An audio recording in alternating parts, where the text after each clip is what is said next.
সম্মানিত viewers, primary শিক্ষক নিয়োগ প্রস্তুতি special suggestion BD job career ধারাবাহিক আয়োজনে আজকে আপনাদের জন্য থাকছে বিষয়ভিত্তিক ইংরেজি সাজেশন।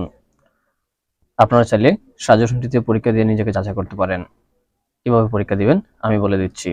তার আগে বলে নিই, এখনো পর্যন্ত আপনারা যারা চ্যানেলটি সাবস্ক্রাইব করেননি, সাবস্ক্রাইব করে এবং লাইক কমেন্ট শেয়ার করে সাথে থাকবেন। প্রথমত, প্রতিটি প্রশ্ন বলার পর কিছুক্ষণ সময় দেওয়া হবে। এই সময়ের মধ্যে আপনি সঠিক উত্তরটি চিহ্নিত করবেন এবং খাতায় লিখে রাখবেন। যদি আপনি মুখে মুখে মনে রাখতে পারেন তাহলে খাতা কলমের প্রয়োজন নেই। যদি উত্তরটি সঠিক হয় তাহলে আপনি 1 নম্বর পাবেন এবং প্রতিটি ভুল উত্তরের জন্য 0.5 নম্বর কাটা যাবে। আপনি বিষয়ভিত্তিক সাজেশনে কত পেলেন তা অবশ্যই কমেন্ট করে জানাবেন, তাহলে অন্যদের সাথে কম্পেয়ার করে আপনার অবস্থানটি দেখতে পারবেন। তাহলে আর দেরি না করে শুরু করছি আজকের ইংরেজি সাজেশন। প্রথমত 21 নং প্রশ্ন। 21 নং প্রশ্ন বলা আছে he has given dash smoking. আমি আবার বলছি, he has given dash smoking. এখানে নিচের কোন প্রিপোজিশনটি সঠিক? সঠিক উত্তরটি হচ্ছে he has given up smoking. He has given up smoking. 22 নং প্রশ্নে বলা আছে the synonym of dilute. The synonym of dilute. এই ডিলিউট অর্থ হচ্ছে প্রতারণা করা। ডিলিউট অর্থ হচ্ছে প্রতারণা করা। এর সিনোনিম ওয়ার্ড হচ্ছে ডিসিভ, অর্থাৎ প্রতারণা করা। 23 নং প্রশ্নে বলা আছে 23 নং প্রশ্নে বলা আছে the antonym of হনোরারি। The antonym of হনোরারি। এই হনোরারি শব্দটির অর্থ হচ্ছে অবৈতনিক। এটির অ্যান্টোনিম ওয়ার্ড কি হবে? সঠিক উত্তরটি হচ্ছে স্যালারিড। সঠিক উত্তরটি হচ্ছে স্যালারিড, অর্থাৎ বেতনভুক্ত। আর অনারারি শব্দটির অর্থ হচ্ছে অবৈতনিক। স্যালারিড হচ্ছে বেতনভুক্ত অথবা বৈতনিক।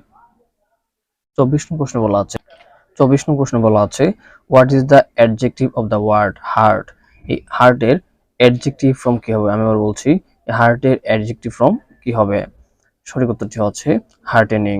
সঠিক উত্তরটি হচ্ছে হার্টেনিং। 25 নং প্রশ্নে বলা আছে হুইচ ওয়ান ইজ কারেক্ট। এখানে নিচের কোন শব্দটি সঠিক? সঠিক ওয়ার্ডটি হচ্ছে ডিসেন্টারি।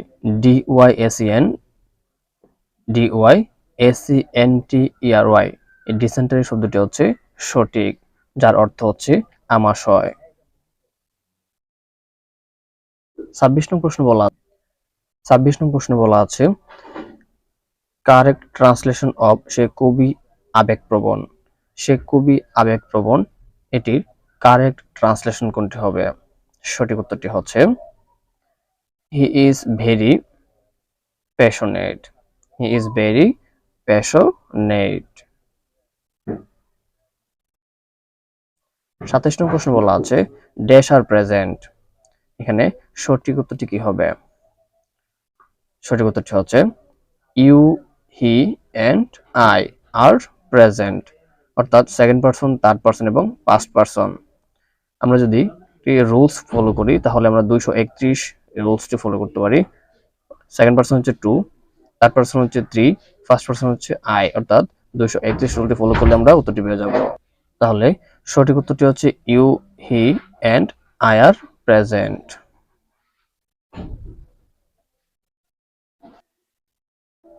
28 নং প্রশ্ন বলা আছে Ann is looking forward dash to you. সঠিক উত্তরটি নিচে আপনারা দেখুন। সঠিক উত্তরটি কি হবে? Ann is looking forward dash you. সঠিক উত্তরটি খাতায় লিখে ফেলুন।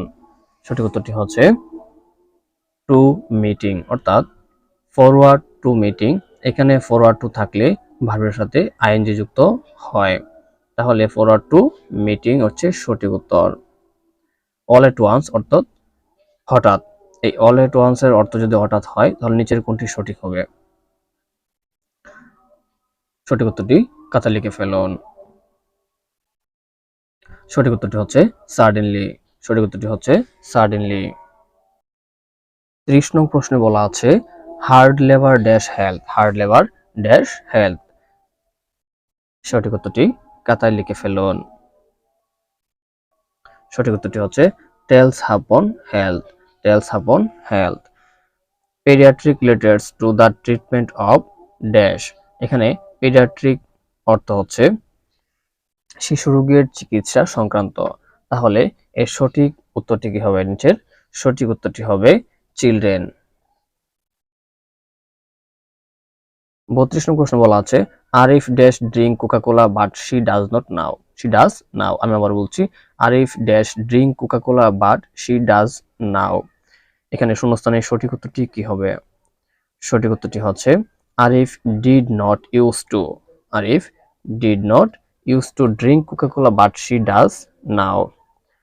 33 নম্বর প্রশ্ন বলা আছে নোটিফিকেশনের বাংলা পরিভাষা কোনটি? আমি আবার বলছি নোটিফিকেশন এর বাংলা পরিভাষা কোনটি? সঠিক উত্তরটি হচ্ছে প্রজ্ঞাপন। সঠিক উত্তরটি হচ্ছে প্রজ্ঞাপন। 34 নম্বর প্রশ্ন বলা আছে give the order the passive form is. এখানে গিভ দ্য অর্ডারের পেসিভ ফর্ম কি হবে? এখানে আপনারা দেখেন গিভ দ্য অর্ডার যেহেতু ইম্পারেটিভ সেন্টেন্স, তাই ইম্পারেটিভ সেন্টেন্সের ক্ষেত্রে প্রথমে লেট দ্বারা শুরু করতে হবে। তাই let the order be given. সঠিক উত্তরটি হবে let the order be given. 35 নম্বর প্রশ্ন বলা আছে is it dash at the door again. Is it dash at the door again. সঠিক উত্তরটি খাতায় লিখে ফেলুন। সঠিক উত্তরটি হচ্ছে দে। সঠিক উত্তরটি হচ্ছে দে, অর্থাৎ is it they at the door again. 36 নম্বর প্রশ্ন বলা আছে thank you for dash me your umbrella. আমি আবার বলছি thank you for dash me your umbrella. সঠিক উত্তরটি কি হবে? সঠিক উত্তরটি হবে ল্যান্ডিং। সঠিক উত্তরটি হবে landing. My brother has no interest dash music. আমি আবার বলছি my brother has no interest dash music. সঠিক উত্তরটি খাতায় লিখে ফেলুন। এখানে সঠিক প্রিপোজিশনটি কোনটি হবে? সঠিক প্রিপোজিশনটি হবে ইন। Interest in music. 38 নম্বর প্রশ্ন বলা আছে each of sons followed dash father's trade. যদি বাক্যের মধ্যে ইচ থাকে অথবা এভরি থাকে তাহলে আপনি চোখ বন্ধ করে সঠিক উত্তর হবে সিঙ্গুলার ভার্ব, অর্থাৎ হিজ হবে এখানে সঠিক উত্তর। হিজ হবে সঠিক উত্তর, অর্থাৎ each of sons followed his father's trade. 39 নম্বর প্রশ্ন বলা আছে I am not bad dash tennis. এখানে ব্যাড এর সাথে সবসময় প্রিপোজিশন বসে এট, অর্থাৎ সে টেনিস খেলায় ভালো নয়, অর্থাৎ অধক্ষ। I am not bad at tennis. 40 নম্বর প্রশ্ন বলা আছে দ্য ওয়ার্ড এক্সপাঞ্জ মিন্স। আমি আবার বলছি দ্য ওয়ার্ড এক্সপাঞ্জ মিন্স। এই এক্সপাঞ্জ এর অর্থ হচ্ছে পরিত্যাগ করা, পরিত্যাগ করা অথবা মুছে ফেলা। এক্সপাঞ্জ এর রিলেটেড ওয়ার্ড নিচের কোনটি? আপনারা সঠিক উত্তরটি খাতায় লিখে ফেলুন। সঠিক উত্তরটি হচ্ছে ইরাডিকেট। সঠিক উত্তরটি হচ্ছে ইরাডিকেট। ইরাডিকেট অর্থ হচ্ছে ধ্বংস করা। ইরাডিকেটের অর্থ হচ্ছে ধ্বংস করা। সম্মানিত ভিউয়ার্স, এতক্ষণ বিডি জব ক্যারিয়ারের সাথে থাকার জন্য আপনাকে অসংখ্য ধন্যবাদ।